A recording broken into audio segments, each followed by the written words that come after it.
के यार सब जात छोड़ दे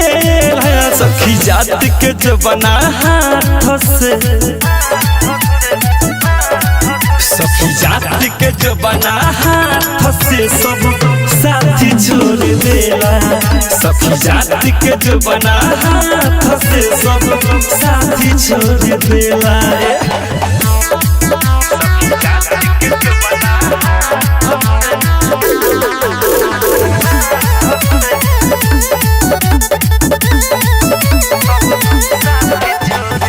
जवानी बजबले तबले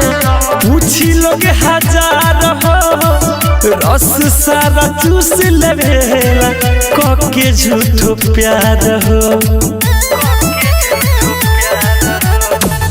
जवानी बजबले तबले पूछी लोग हजार हो रस सारा चूस लेवेला कके झूठो प्यार हो पाके मौका धोखा से जज बात छोड़ देला सखी जात के जो बना हाथ से सखी जात के जो बना हाथ से सब साथी छोड़ देला सखी जात के जो बना हाथ से सब साथी छोड़ देला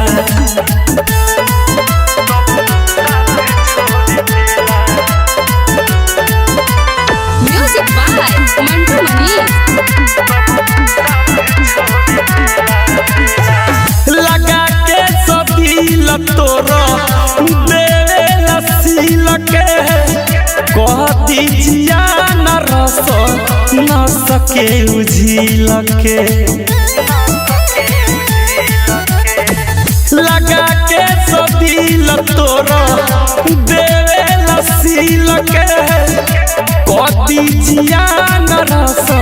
न सके उझिल के विवेक विकास बिकी कब के पूरा लाती छोड़ देला सखी जात के जबना हाथ से